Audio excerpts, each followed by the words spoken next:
మనం ఆలోచన చేస్తే అంటే ఆశ లేకుండా అంటే యోబు గారి జీవితంలో జరిగిన శ్రమలు, ఆయన జీవితంలో ఎదురైన పరిస్థితులు మనందరికీ తెలిసే ఉంటుంది కదండి. అయితే మనం ఆలోచన చేస్తే ఆ శ్రమలలో ఆయన పొందిన బాధలను ఆయన ఎలాగ వర్ణిస్తున్నారంట, ఆశ లేకయే జరుగు నెలలను నేను చూడవలసి వచ్చాను అని అంటా ఉంటారు.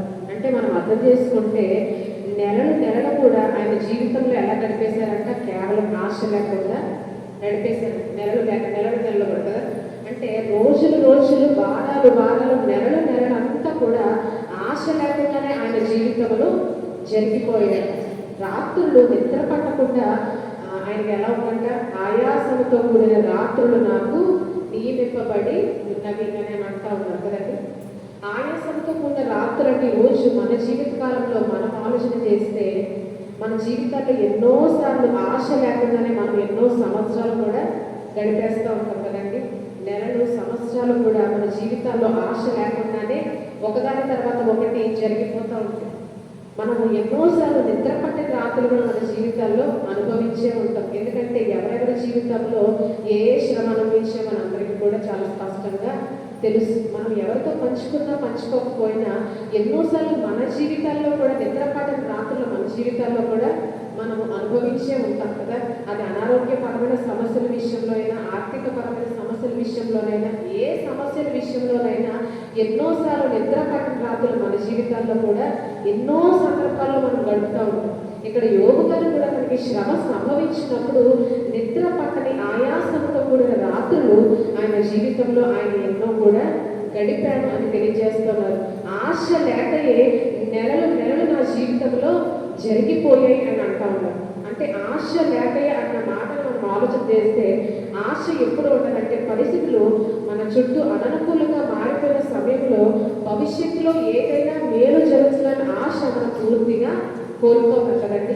మనకి భవిష్యత్తు మీద ఏముంటుందంట, ఎటువంటి ఆశ కూడా ఉండదు. కొన్నిసార్లు మనం అంటా ఉంటాం కదా, ఇక నా జీవితంలో ఏదైనా మేలు ఏదైనా కార్యము జరుగుతుందన్న ఆశ కూడా ఇక నా జీవితంలో నాకు ఎంత మాత్రము లేదు అని మనం అంటా ఉంటాం. ఆ రీతిగా పరిస్థితులు అననుకూలంగా ఎప్పుడైతే మారిపోతాయో మనకి భవిష్యత్తులో ఏదైనా ఒక మేలు జరుగుతుందన్న ఆశ కూడా మన జీవితంలో కోల్పోతాం. అంటే ఆశ లేని నెలలను యోబు గారు తన జీవితంలో అనుభవించారు. అంటే శ్రమ సంభవించిన సమయంలో ఆయనకి ఏం లేదంటే భవిష్యత్తు మీద ఇక ఆశ అనేది పూర్తిగా చచ్చిపోయింది. అంటే అతని జీవితంలో ఇక మేలు జరుగుతుందా, దేవుడు మరలా అతన్ని చూస్తాడా, దేవుడు మరలా ఆయన కరుణిస్తాడా, ఆయన జీవితంలో కార్యం చేస్తాడన్న ఆశను కూడా పూర్తిగా కోల్పోయిన సమయంలో నెలలు కన్నీటితో అతను గడపవలసిన అవసరం ఏర్పడింది. మన జీవితాల్లో ఈరోజు ఎన్నో సందర్భాల్లో మనం అనుకుంటాము, నాకేనా ఈ కన్నీటి రాత్రులు, నాకేనా ఈ శ్రమలని మనం ఎన్నోసార్లు అనుకుంటాం. కానీ ఎవరితో చెప్పకుండా అందరూ ఏం చేస్తారంట, రహస్యంగా వారి పడకల మీద కన్నీరు కారుస్తూ నిద్రలేని రాత్రులు గడుపుతూనే ఉంటారు.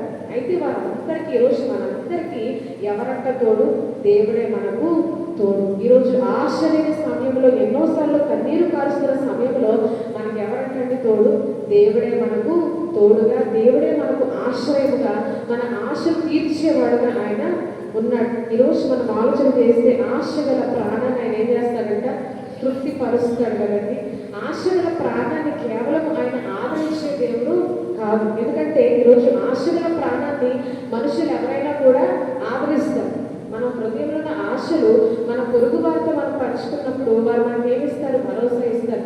ఏమి కాదు, నీ జీవితంలో అన్నీ కూడా జరుగుతాయని, నీకు అంత మేలు జరుగుతుంది, నీకు అంత మంచి జరుగుతుంది అని మనకు నిలబైన వారు, మనల్ని అభిమానించేవారు, మనల్ని ప్రేమించేవారు ఖచ్చితంగా ఎన్నో సందర్భాల్లో మనల్ని ఇంకా ఆశలు రేకెత్తించే విధంగానే వారు మాట్లాడతారు. కేవలం వారి మాటలు మన ఆశలో ఆదరణ కలుగు చేస్తాయి తప్ప దేవుడు అంట ఆశల ప్రాణాన్ని ఆదరించే దేవుడు కాదు, కానీ ఆ ఆశను తీర్చి వారి ప్రాణాన్ని తృప్తిపరిచే దేవుడిగా ఉన్నాడు. హల్లెలూయా. అంటే ఆదరించడానికి తృప్తిపరచడానికి చాలా వ్యత్యాసం ఉంది కదండి. మన ప్రాణం ఎప్పుడు తృప్తిపరచబడుతుందంటే ఆ ఆశ తీరినప్పుడు మాత్రమే మన ప్రాణము తృప్తిపరచబడుతుంది.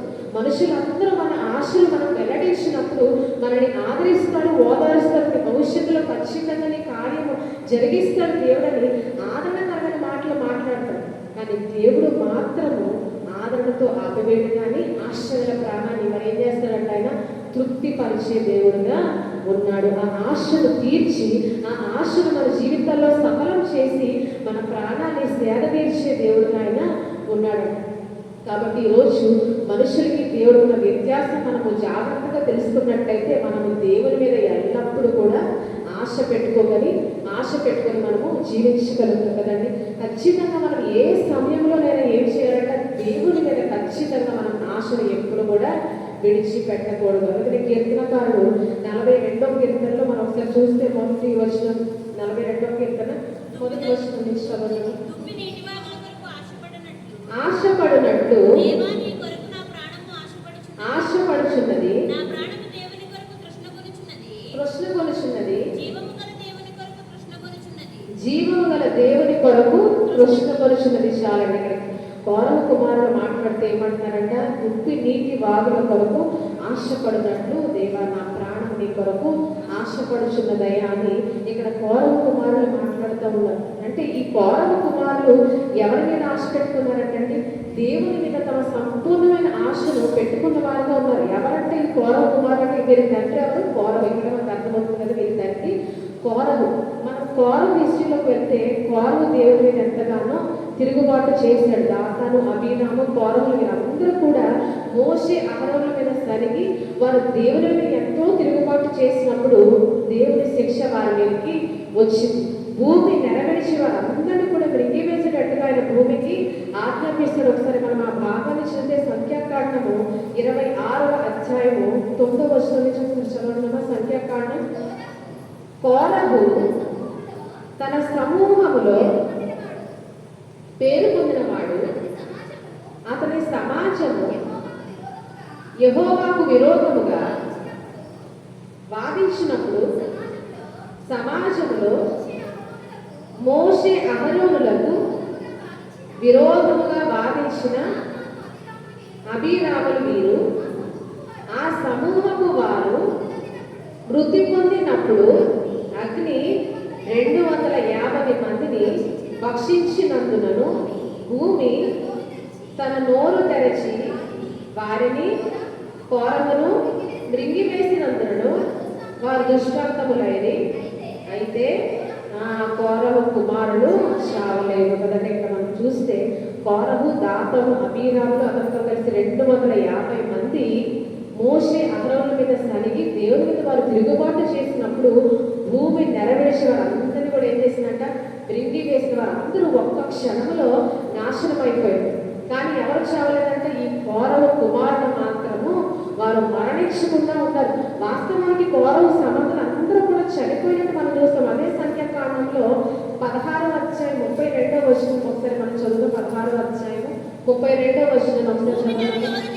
భూమి తన నోరు తెరచి కుటుంబములను, కోరవ సంబంధులందరినీ, వారి సమస్త సంపాద్యమును మృంగివేసి, ఏంటంటే భూమి నోరు తెరిచి ఎవరెవరిని మృంగివేసిందంటే అందరి, అంటే ఎవరైతే తిరుగుబాటు చేశారో వారిని, వారి కుటుంబంలో ముఖ్యంగా కోరవ సంబంధులందరినీ కూడా భూమి మృంగివేసింది అని ఇక్కడ పరిశుద్ధ గ్రంథం మనకి తెలియజేస్తాం. కోరవ సంబంధులు అందరూ అంటే వాస్తవానికి కోరవ సంబంధులు అందరిలో ముఖ్యమైన వారు ఎవరు వస్తారు? వాస్తవానికి కోరవు కుమారుడే వస్తారు. కానీ సంబంధులందరినీ మృంగివేసిన భూమి ఎవరు మృంగివేయలేదంట? కోరవ కుమారుని మృంగివేయలేదు. ఎందుకంటే కోరవ కుమారుని తన ఉద్దేశ ప్రకారం దేవుడు ఆయన బ్రతికించి ఉంచారు. ఎందుకంటే వారు మోషే ధర్మశాస్త్రాన్ని, దేవుని ఆజ్ఞలను అనుసరించి నడిచిన వారు ఎవరంట? కోరవు కుమారుడు. అందుకనే నాశనం కోరవ కుటుంబం మీద తటస్థించినప్పుడు కూడా కోరవ కుమారుని మాత్రము దేవుడు సజీవులుగా కాపాడాడు. హల్లెలూయా. ఆయన ఆజ్ఞని అనుసరించి నడిచే వారి జీవితంలో యెహోవా త్రోవలని ఎలా ఉన్నాయంట? కృపా సత్యమయములుగా ఉన్నవి. తండ్రి పాపము నిమిత్తము దేవుడు కుమారుని ఎంత మాత్రం ఇక్కడ శిక్షించలేదు కదండి. పాపము చేసిన వారిని మాత్రమే ఆయన శిక్షించాడు. కోరవ కుమారుని మాత్రం ఆయన బ్రతికించి సజీవుల లెక్కలో ఉంచాడు. ఇప్పుడు ఆయన చేసిన గొప్ప కార్యాన్ని బట్టి శత్రువులు వారిని మాటల చేత నిందిస్తున్న, దూషిస్తున్న సమయంలో కూడా ఈ కోరవ కుమారులు ఎవరి మీద ఆశ పెట్టుకున్నారంట? దేవుని మీద వారు ఆశ పెట్టుకోవడానికి వారికి ఒక అవకాశం దొరికి మనం ఆలోచన చేస్తే వారు తమ కన్నులారా దేవుని కృపను చూస్తారు. ఎందుకంటే తమ కన్నులారా తమ కుటుంబ సభ్యులందరినీ కూడా భూమి మృంగివేయడం వారు తమ కన్నులారా చూశారు. అంటే వారు దేవుని కృపను వారు కన్నులారా చూశారు కదండి. ఎందుకంటే వారి సంబంధులు అందరూ కూడా మరణించారు. వారి కన్న తండ్రి వారి కన్నుల ఎదురుగానే మరణించారు. కానీ వారు మాత్రము సజీవుల లోకంలో ఉంచబడ్డారు. అంటే దేవుని కృప వారు తమ జీవితాల్లో అత్యధికంగా అనుభవించారు ఆ సమయంలో కదండి. నిజంగా అందరికీ మరణ భయం సంభవించిన ఎందుకంటే అందరూ పారిపోతారు. అక్కడ ఎప్పుడైతే భూమి నెరవేర్చి వారిని మృంగివేసిందో ఇశ్రాయేలు కూడా తప్పు చేయని వారు కూడా అమ్మ మమ్మల్ని కూడా భూమి మృంగివేసింది అనే భయంతో వారందరూ కూడా పారిపోయిన మనం క్రింద చదవచ్చు. అంటే మనం ఆలోచన చేసి కోరవ కుమారుల వ్యక్తి నాశనం రాకపోవడం గల కారణము దేవుని కృప వారిని కమ్ముకోవడమే. అందుకనే ఎప్పుడైతే తమ కన్నులారా దేవుని కృపను వారు చూస్తారో దేవుని మీద అపారమైన విశ్వాసాన్ని వారు పెట్టుకున్నారు. అందుకని దుప్పి నీటి వాగుల కొరకు ఆశపడినట్లు అయ్యా నీ కొరకు నా ప్రాణము ఆశపడుచుదని అంటాము. అంటే అంత భయంకరమైన శ్రమలో శత్రువులు అందరూ వారిని చుట్టుముట్టి అపహాస్యం చేసిన సమయంలో సైతము దేవుని మీద వారు ఆశ పెట్టుకోగలిగారంటే దానికి గల కారణము వారి హృదయంలో ముందు కలిగిన విశ్వాసమే. అందుకనే ఆశ పెట్టుకోవడానికి ఆస్కారం లేని సమయంలో కూడా వారు దేవుని మీద అపారమైన ఆశను పెట్టుకొని దేవుని కొరకు ఎదురు చూస్తూ ఉంటారండి. గౌరవ కుమారుడు మన జీవితాల్లో కూడా మనం ఎన్నోసార్లు అనుకుంటాం, అసలు నేను ఎందుకు ఇప్పుడు దేవుని మీద ఆశ పెట్టుకోవాలి, ఇంకా నా జీవితంలో ఏమి మిగిలి ఉందని నేను దేవుని మీద ఆశ పెట్టుకోవాలని కొన్ని సందర్భాల్లో మనం అనుకుంటూ ఉంటాం కదండి. పరిస్థితులు అననుకూలంగా మారిపోయిన సమయంలో ఇంకా అసలు ఎందు నిమిత్తం నేను దేవుని మీద ఆశ పెట్టుకోవాలి, ఇంకా ఎందు నిమిత్తం దేవుని కొరకు కనిపెట్టుకోవాలి, ఎంత జరిగిన తర్వాత ఇంకా దేవుడు నా జీవితంలో కార్యం చేస్తాడని నేను ఎందుకు ఆశతో ఎదురు చూడాలని మనం కొన్నిసార్లు అనుకుంటా ఉంటాం. కానీ కోరవ కుమారుడు ఆ రీతిగా అనుకోలేదు. కానీ ఒకప్పుడు దేవుడు వారిని ఎలాగైతే మరణం నుంచి తప్పించాడో ఆ కార్యాన్ని తుది వరకు కూడా వారి జీవితాల్లో వారు నిలుపుకున్నారు. అందుకనే వారు తుప్పి నీటి వాగుల కొరకు ఎంత తృప్తిగా ఎదురు చూస్తూ ఉంటుందో, ఎంత ఆశ ఎదురు చూస్తూ ఉంటుందో, సహనంతో ఈ కోరవ కుమారుడు కూడా దేవుని కొరకు ఆయన కార్యము కొరకు అంత ఆశతో వారు ఎదురు చూస్తారు. ఈరోజు అంత సహనము మన జీవితాల్లో ఉన్నాయండి. ఎవరి మీద ఆశ పెట్టుకోకపోయినా ఈరోజు మనం ఎవరి మీద ఆశ పెట్టుకోవాలంటే దేవుని మీద ఖచ్చితంగా మనము ఆశ పెట్టుకోవాలి. పరిశుద్ధాత్మ దేవుడు మనకు తెలియజేసిన విషయం ఏంటంటే దేవుని మీద ఎల్లప్పుడూ మనం ఆశ పెట్టుకొని జీవించాలి. ఎప్పుడు కూడా అయ్యో దేవుడు నా జీవితంలో ఏమీ చేయడు అని నిరాశగా ఉండడానికి వీలు లేదు. క్రైస్తవులైన మనం అందరం కూడా ఎప్పుడూ ఆయన పట్ల ఆశ కలిగి జీవించాలని ఈరోజు దేవుడు మనకు తెలియజేస్తూ ఉన్నాడు.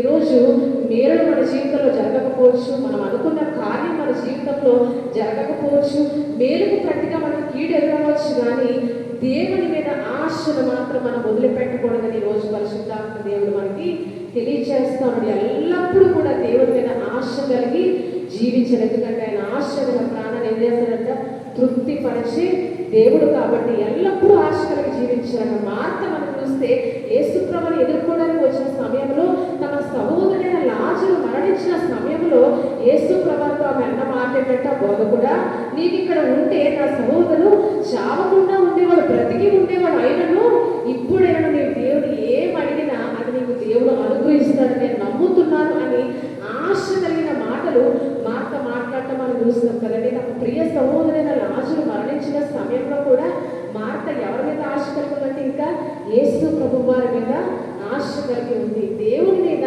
ఆశ కలిగి ఉందంట. నా తమ్ముడు చావకుండా ఉండేవాడు, మా సహోదరుడు చావకుండా ఉండేవాడు అని అంటూనే అయినను నేను ఏం అడిగినా దేవుడు నీకు అనుగ్రహిస్తాడు అని ఒక విశ్వాసం, ఒక ఆశ ఆమె హృదయంలో కలిగి ఉన్నాడు.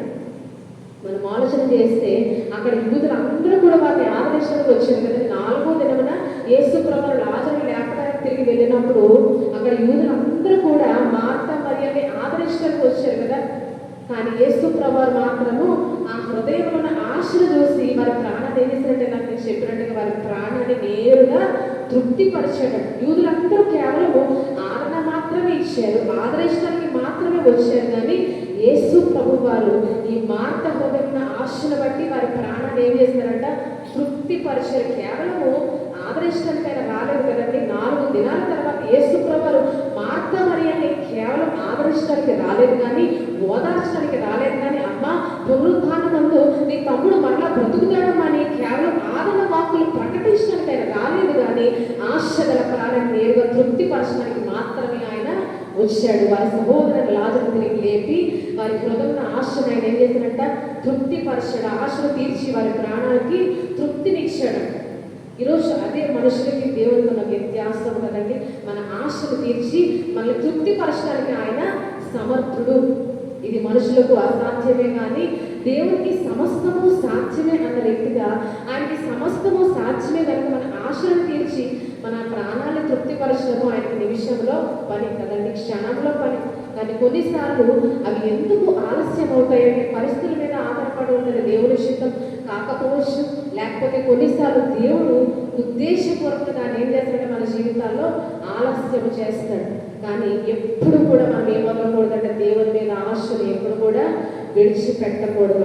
ఆశ కలిగి మన జీవితకాలం అంతా కూడా జీవించాలి. ఎప్పుడు కూడా నిరాశతో జీవించడానికి వీల్లేదు. ఎందుకంటే నిరాశను ఎవరు చేస్తారంట? అపవాది కదండి. అపవాది ఒక రకమైన నిరాశలోకి దేవుని బిడ్డలను నడిపించడానికి వాడు ప్రయత్నిస్తూ ఉంటాడు. నిరాశ కలుగజేసేవాడే అపవాది. ఈరోజు దేవుడు మనకేం తెలియజేస్తున్నాడంటే నా మీద ఎల్లప్పుడూ మీరు ఆశ పెట్టుకొని జీవించండి అని మనకు తెలియజేస్తూ ఉన్నాడు ఆయన. ఈరోజు ఆదాము హవ్వల గురించి మనం ఆలోచన చేస్తే ఏదేనో తోటలో నుంచి వారు తోలివేయబడిన తర్వాత వారు పూర్తిగా ఆశను కోల్పోయారు అనుకోండి, వారి జీవితాన్ని ఎంత మాత్రం కూడా కొనసాగించలేకపోయారు. ఎందుకంటే వారికి ఎదురైన సమస్య అది సాధారణ సమస్య కాదు కదండి. దేవుడితో ఏదైనా తోటలో ఒక మంచి సహవాసంతో వారు జీవించారు. అంతవరకు కూడా ఎటువంటి కష్టము నష్టము లేని జీవితాన్ని వారు జీవించారు. కానీ ఒక్కసారిగా వారు ఏమైపోయారంట? ఏదేను తోటలో నుంచి వారు చేసిన పాపము నిమిత్తం వారు త్రోసివేయబడ్డారు. కానీ ఆ సమయంలో ఒకవేళ వారు ఆశను కోల్పోయి ఉంటే ఖచ్చితంగా వారు తమ జీవితాన్ని కొనసాగించలేకపోయేవారు. వారి పేర్లకు తగిన అర్థాన్ని కూడా వారు నెరవేర్చలేకపోయేవారు. అప్ప పేరుకి అర్థమైన జీవం గల ప్రతి వారికి తల్లి కదా. ఒకవేళ వారు తమ జీవితాన్ని కొనసాగించలేకపోయి ఉంటే అప్ప ఈరోజు జీవం గల ప్రతి వారికి తల్లిగా ఆమె ఎంత మాత్రము ఎంచబడి ఉండేది కాదు. కానీ వారు ఆశ కలిగేవారు జీవించాక బయటికి వచ్చిన తర్వాత కూడా దేవుని మీద వారి ఆశలు ఎంత మాత్రం కూడా కోల్పోయారు. అయ్యో ఏదైనా తోటలో దేవునితో అంత ఆనందకరమైన సంతోషకరమైన జీవితాన్ని మేము జీవించామో, ఒక్కసారి ఒక్క రాత్రిలో మా జీవితం ఈ రీతిగా మారిపోయిందని వారు నిరాశతో నిస్పృహలతో నిండిపోయి ఉంటే వారు ముందుకు అడుగులు వేసి ఉండేవారు కాదు. కానీ వారు దేవుని కరుణాహస్తం మీద వారు ఆశ పెట్టుకొని జీవించారు. అందుకనే కయ్యను పుట్టినప్పుడు కూడా హవ్వ అన్న మాట మనం ఒకసారి చదివితే ఆదికాండంలో చదువు 4వ అధ్యాయం. ఆదాము తన భార్య అయిన కూడినప్పుడు ఆమె గర్భవతి అయి కయ్యనును కని యెహోవా దయ వలన నేను ఒక మనుషుని సంపాదించుకున్నానన్నాడు. అక్కడ చూస్తే మనం ఆలోచన చేస్తే యెహోవా దయ వలన నేను ఒక మనుషుని సంపాదించుకున్నాను అనటం ద్వారా దేవుని మీద వారికి ఉన్న ఆశ చచ్చిపోలేదు కదండి. దేవుని ప్రేమను వారు రుచి చూశారు ఏదైనా తోట.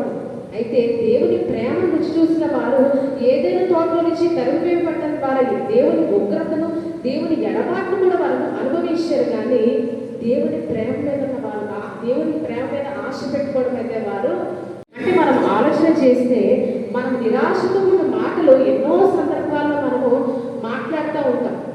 కానీ ఈరోజు ఆశ కలిగి మనము మాట్లాడాలి, ఆశ కలిగి మనం జీవించాలి, ఆశతోనే మన మాటలు కూడా మాట్లాడాలండి. మనం జకరియా సంగతి ఆలోచన చేస్తే జకరియాకి దేవుని దూత వచ్చి ఏం చెప్తుందంట? ఎలిజబెత్ ఈ వృద్ధాప్యం నీకు ఒక కుమారుని అంటుంది. అతడు ప్రభువు మార్గం సిద్ధపరిచేవాడుగా ఉంటాడు, ప్రభువు నాకు ముందుగా నడిచేవాడుగా ఉంటాడని ప్రభువు దూత వచ్చి జకరియాకు సెలవిచ్చినప్పుడు జకరియా ఏమంటాడు? అయ్యో ఈ వృద్ధాప్యం ఇది జరుగుతుందని చెప్పి అతడు అవిశ్వాసంతో మాట్లాడతాడు. అప్పుడు దూత ఏమంటది?